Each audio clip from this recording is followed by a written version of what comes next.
Our next panel is Sustainability and Peace Are Inseparable, Fast-Tracking Peace in a World of Turmoil. Our panelists are Lindsay Gonzalez. She is founding director of EarthToday Foundation on a planetary mission to unite humanity under one flag. Christopher Salata, co-founder and executive director of Peace Ambassadors, Peace Accelerators, a New York City-based nonprofit and 21st century peace movement using data and time to co-create a peaceful future for our planet as efficiently as possible. And we have a new panelist, Shivani St. George. She is a co-leader of Peace Accelerators, a United Nations representative, and an United Nations representative of IAA and rep of FWII. And Chip Comins will be our moderator. Thanks, Abby. And I want to also thank Abby for her years of work and service with this organization. Just fantastic. Thank you so much for coming and moderating today. So I'd like to quickly introduce the panelists. We have a very short time, and everybody has quite a bit to say, as usual. You know, at AREI-AREDAY, we pray at the altar of less is more. And so in that vein, I would like to start with Christopher Salata, whom I met through Eve Harrison, the harmonizer for Peace Accelerator, and also acknowledge Lindsay Gonzalez, who is all the way from Amsterdam, came over especially for this presentation, and then Shivani St. George, who co-founded, I believe, the Peace Accelerators with Christopher. So without further ado, why don't we start with Chris, and you can tell us quickly about that. Okay. So the title of this talk is called An Alternative Prescription. This would be like a 20-minute talk that I'm going to put into about a 10-minute space. And how do I, oh, here we go. Nope. Okay. Well, I'm going to ask you a few quick questions. Everyone, will you raise your hand if you believe in equality in the room? Okay. Raise your hand if you've ever been lied to. Okay. How many of you own a home? Okay. Does anyone have any clue how many Jews were killed in the Holocaust? 6, how many? They say 6. Around 6 million is estimated, right? And last, how many people feel that we're on the verge of a rather large evolutionary progression of our species? Okay, cool. I'm going to tell you a quick story. This is, well, does anyone know who this is? This is Jeanette Rankin.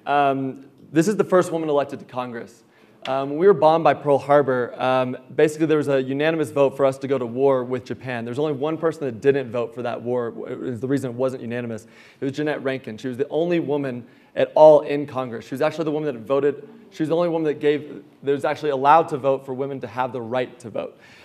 She had to hide in a telephone booth after she voted against the war because there was so much negativity based on her decision. The fact that she wouldn't vote for war to go to war with Japan.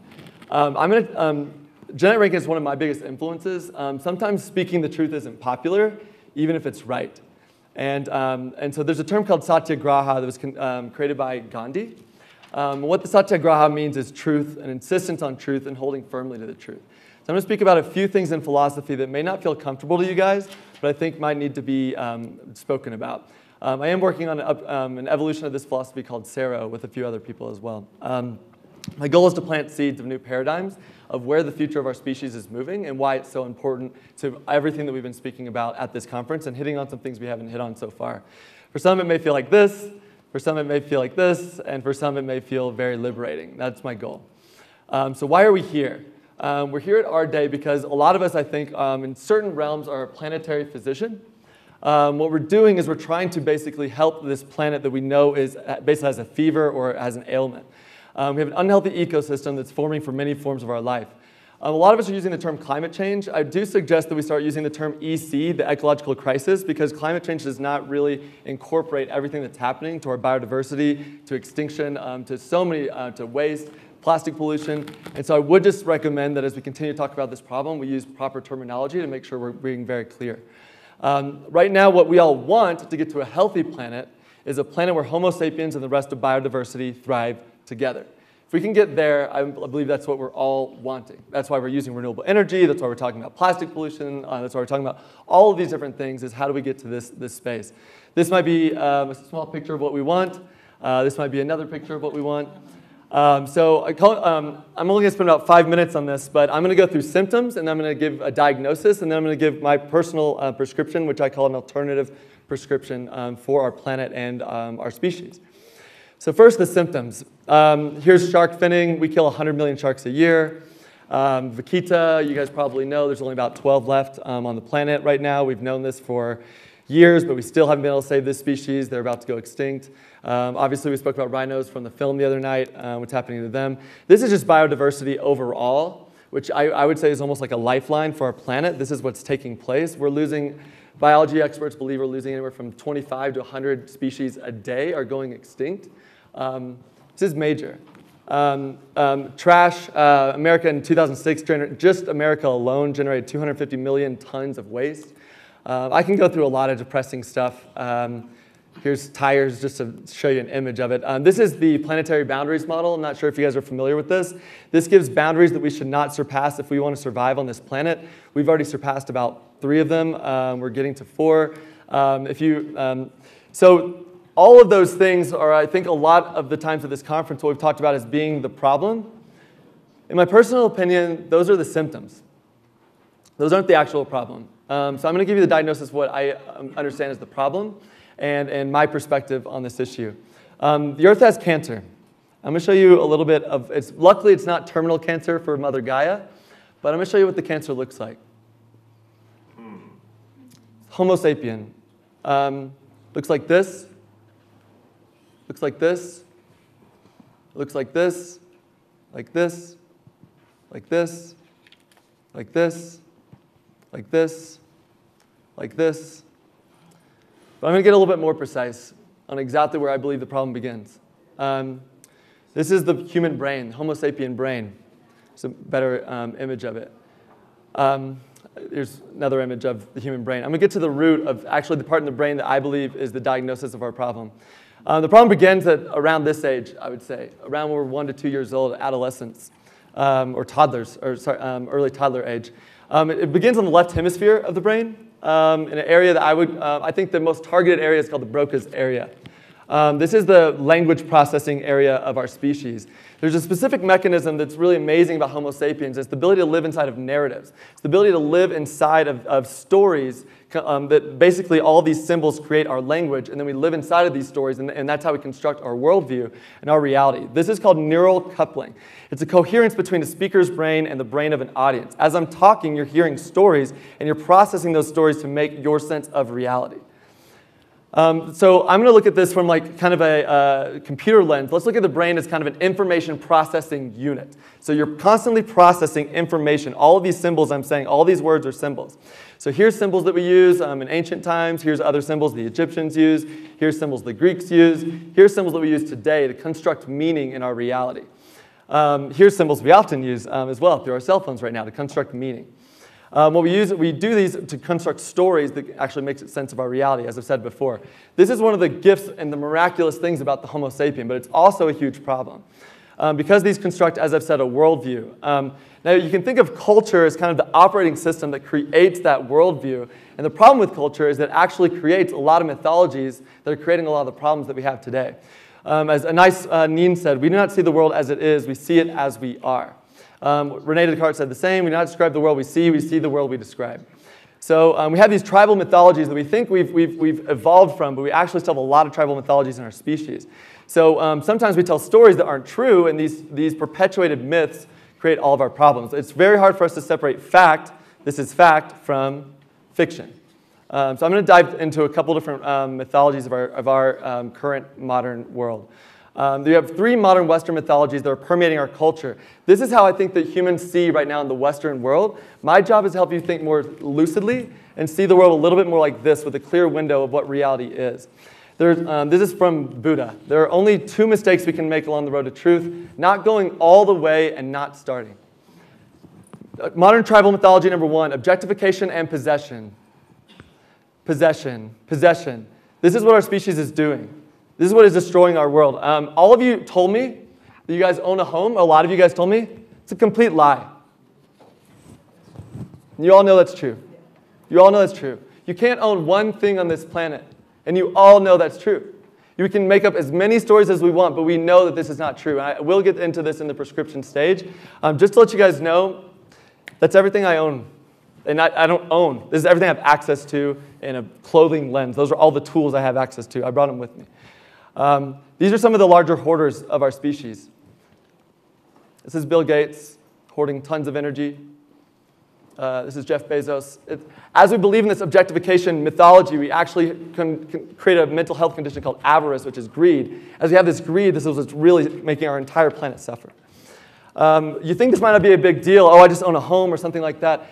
Well, in sex trafficking, there's 400,000 victims every year, and 30,000 people are dying, which is almost the amount of, that's the amount of deaths from our second largest war on our planet.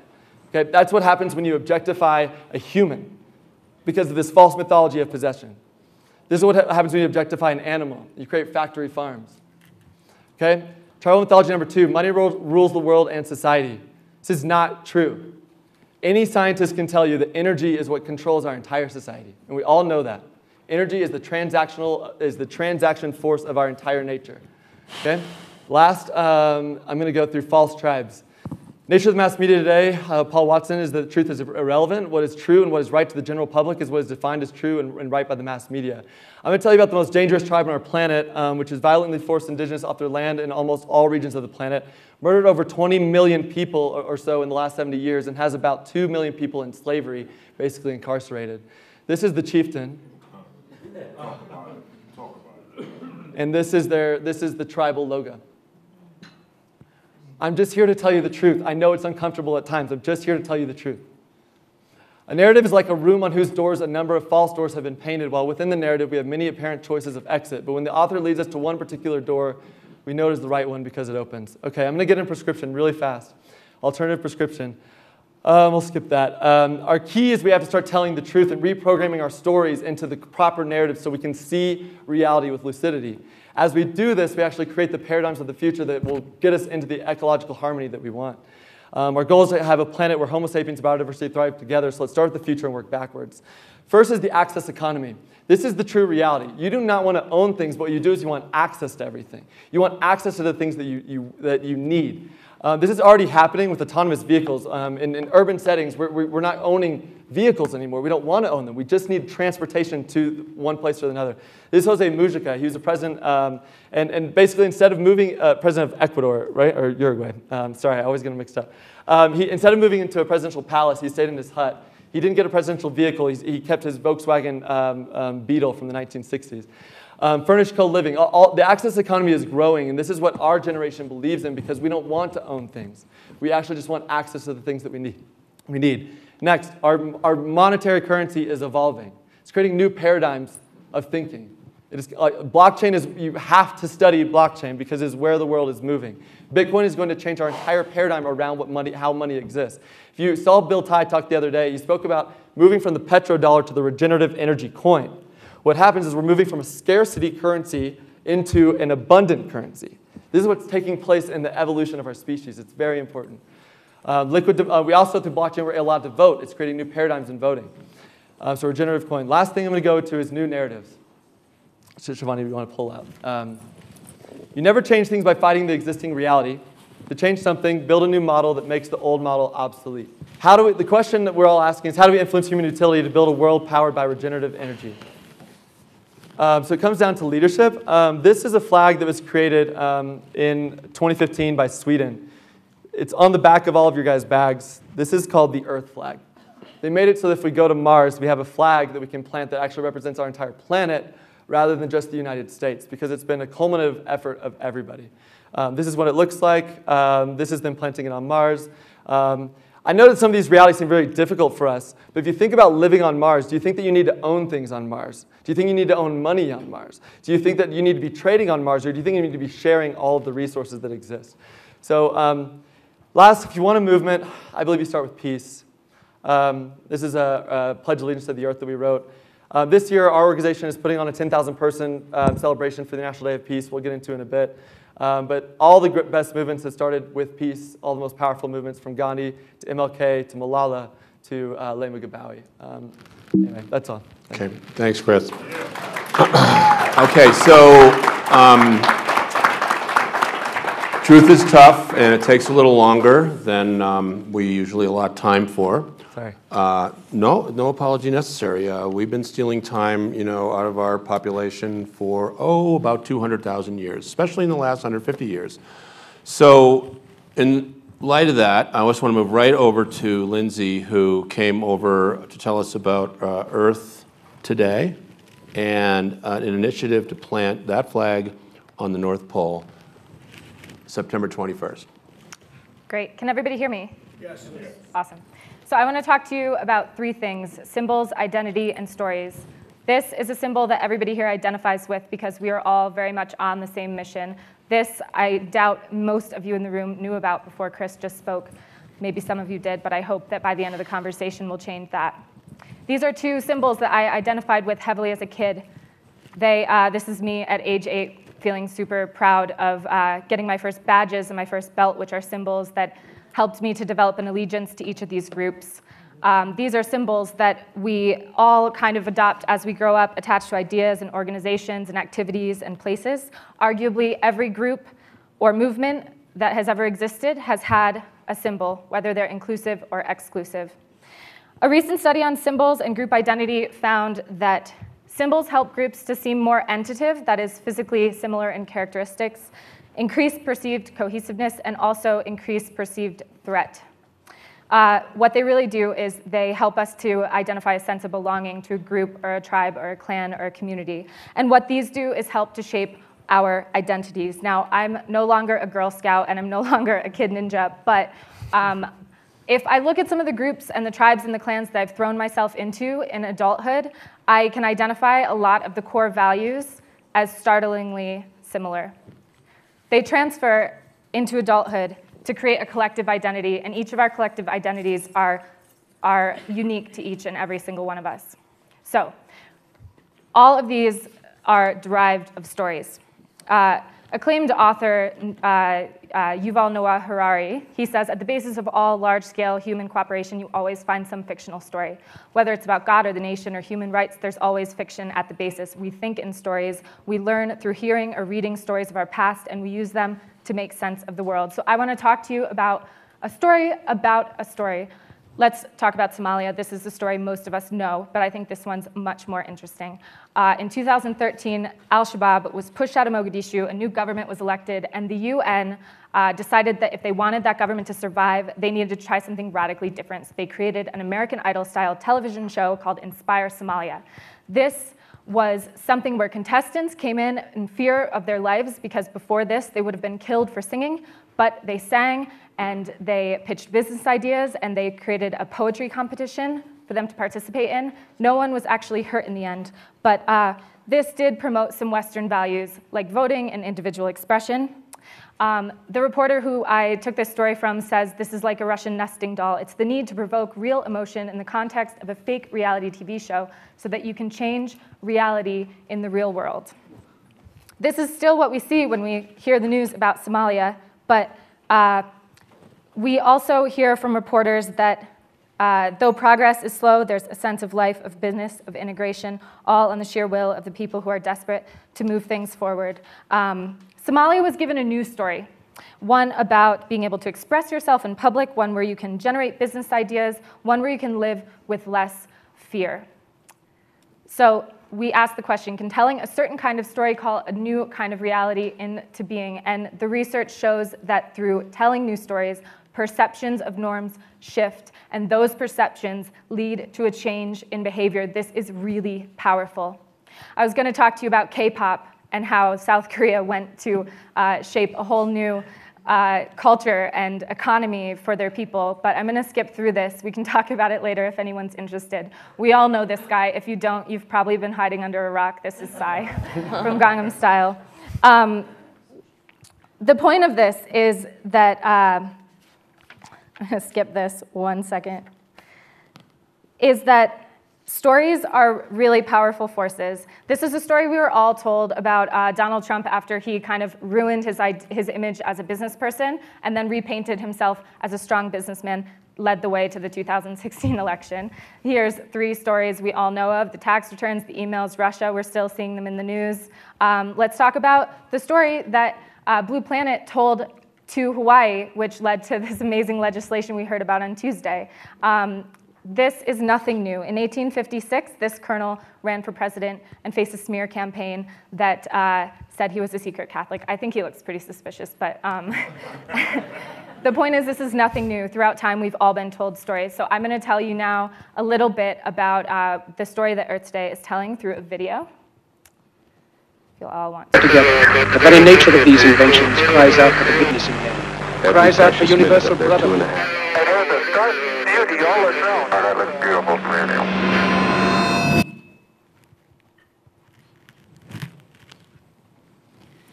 Is there someone with a mic in the audience? Because I wanted to ask Dr.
Thank you.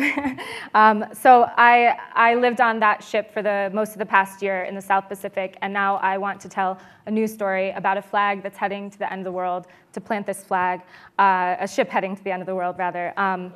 So we all now know about this flag and about the ship. What I want to mention here is the overview effect. This is the idea that the Earth is already in space. It's what happens to astronauts when they reach outer space and they look back and they stop pointing to their cities and their nations and their continents and they start looking at the planet as their home. This is something we should not have to travel to outer space to feel like, because we are already united on this planet. It is all of our home.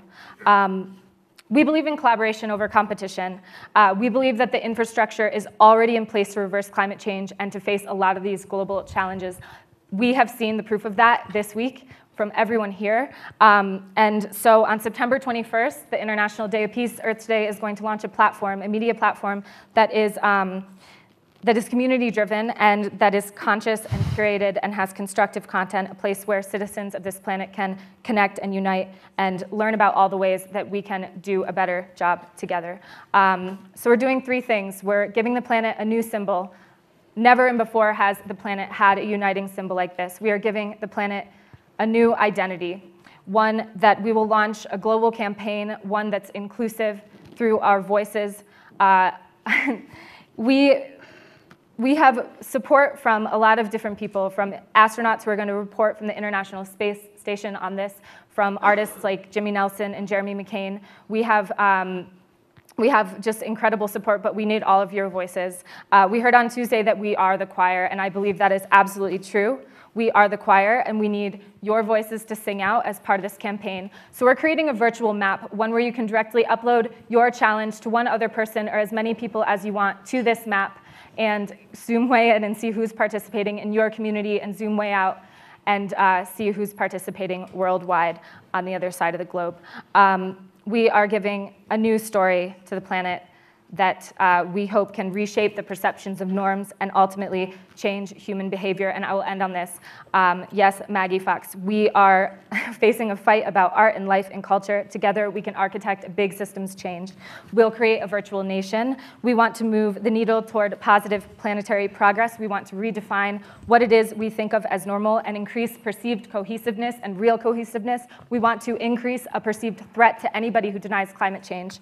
We want to redefine what it is that's possible. You are all already citizens of this planet. It's time to start thinking of ourselves as such. And so, Katie Ginsburg, let's talk about Earth citizens to all of the children out there. Sally, this is all of our invitation to humanity to work as one, like you said. And yes, Vance Martin and Amy Lewis, this is a collaboration. We're on the same mission, so let's find those 10 million users for Rebel Mouse. This is the first day of our 32-year sustained movement. Hannah for Change, I think we should make this a absolutely global, recognized initiative. Plastics Pollution Awareness Day, we can connect all of the people around the globe to this day.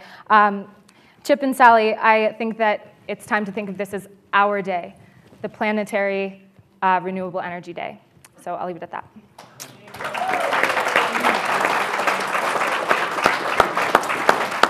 Well, thank you all, and with the 3 minutes and 41 seconds left, oh, that's 38 now.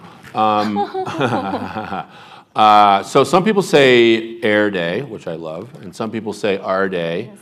I like to say our day, but actually every day is our day. You know, what are you doing about it today, every single day? So, you know, I want to actually point out a couple things here. So, Christopher, how old are you? 29. How old are you, Lindsay? 31. How old are you? 42. And I'm 62, okay? So, I want to recognize the millennials that are in the room. Katie spoke earlier today, and Hannah's there.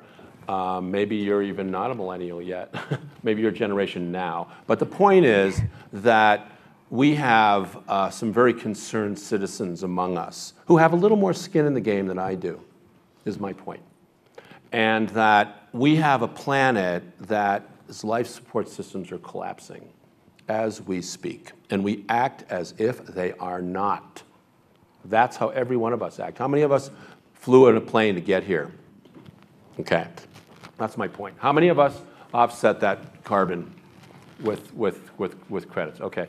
Everybody should be doing that, but more. And so I think that I'm very interested in supporting you guys in creating a new social media platform that gets 2 billion users, and that's about saving ourselves from ourselves every single minute. If I was going to Facebook and each click added to that in aggregate with 2 billion other people like Mark Zuckerberg's been able to create, now we're talking.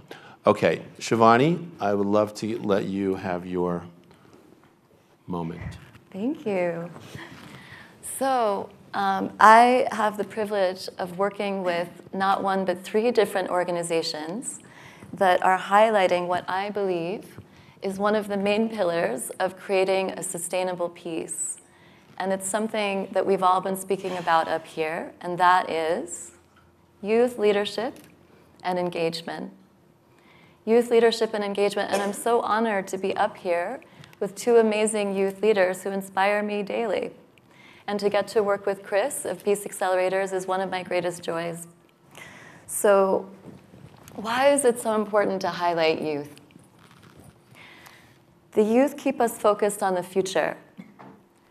They inspire us with their passion and their investment. As Chip said, they've got more skin in the game than most of us. And they open our minds and our hearts to new innovative concepts and ways of relating, not just with each other, but with ourselves and the planet. They're helping us to understand that we are united on all 3 levels and that there's actually no separation. Chris and I were at the UN the other day, and he said something that continues to stay with me. He spoke about how we're not just here to protect the environment. We're here to see it flourish. So how important it is that we reframe our languaging and our symbols so that they're in alignment with what it is we actually want to create. Thank you, Chris. So an organization dedicated to the flourishing of the environment is Four Worlds International Institute. This is an NGO founded by my Dakota godfather, Phil Lane Jr.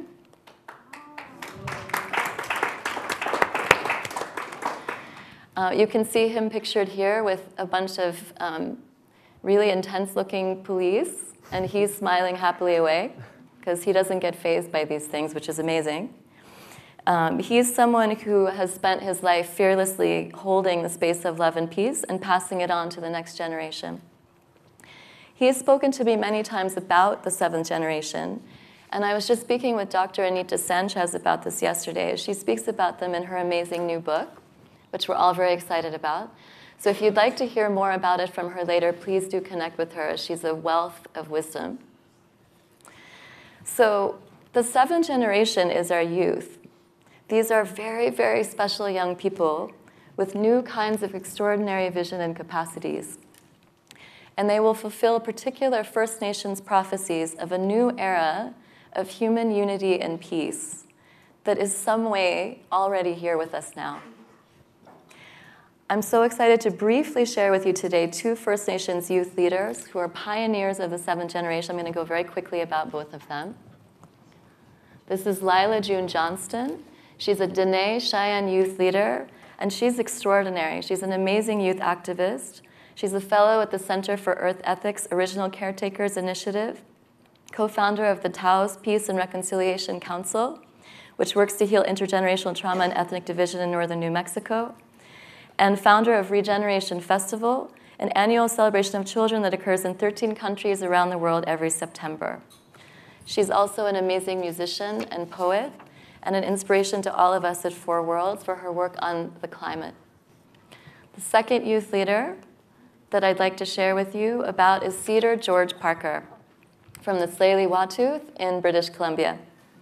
So Cedar travels internationally, and he speaks to the importance of caring for our sacred lands and waters in a good way. This is him speaking at the Canadian Memorial United Church to hundreds of people in a way that was so passionate and uplifting, it inspired this united multi-faith action that happened at Burnaby Mountain, where First Nations have been gathering to put an end to the Kinder Morgan Trans Pipeline. I love the nature of this action: faith communities, multi-denominational choirs gathering to celebrate life, sharing songs, and caring for creation. This is how you help support the flourishing of nature and the environment. This is how you create peace. And this action is a direct result of Cedar's recent speech. During the times when he's not talking about it, he's doing it. He's out on the front lines again and again, working tirelessly to halt Alberta tar sands and other pipelines that would leak into vast bodies of water that provide clean drinking water for thousands of people, as well as into delicate ecosystems with numerous fish and other sea creatures. This is him at the front lines of the Kinder Morgan pipeline, where the Tiny House Warriors Project built a traditional watch house in the path of the pipeline to cease the construction. These pipeline blocking houses are covered with vibrant indigenous murals and outfitted with wood-burning stoves, solar power, and composting toilets. Their inhabitants serve as guardians and land protectors along the pipeline route and include many young people. Cedar is carrying a vision of the future in which humans treat the planet and each other with care, and he's enacting it through creativity and celebration of life, which is very effective. You may notice one thing about Cedar, and that is that he's super tall. Being with him is like standing before a great tree. So the next question, how do we support youth leadership and engagement? What can we all do here to support these amazing leaders and others like Cedar and Lila, who are doing incredible, innovative work on behalf of all of us?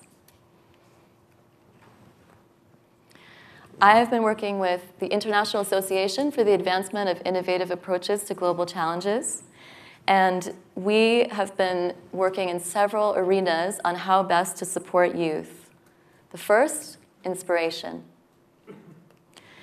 Music is a global language of the heart, and it bridges cultures across generations. WOCHA has hosted a series of annual global youth contests in which winners are flown to different UN COP conferences to perform and become further educated on climate issues. GLOCHA is also excited to launch another youth music contest for California youth in an effort to mobilize for the California Climate Action Summit, which will bring together non-state actors. The winners of this contest will perform at the GLOCHA Youth Music and Climate Action Concert at Grace Cathedral on September 13, 2018. Additionally, Peace Accelerators is holding a large event for the International Day of Peace, which Chris spoke about earlier, which is highlighting youth musicians, artists, filmmakers, activists, and social entrepreneurs from around the world, including Shutetscott Martinez, who's a Colorado local and well-loved here. So I'm just going to quickly go through this. Innovation, education, knowledge. We need to support young people in receiving the information they need in order to become climate entrepreneurs. We're setting up centers in order to help them to do this. They also need access to financing. We have a whole campaign where we're focusing on redistribution of wealth from the main wealth holders on the planet towards youth empowerment and youth initiatives.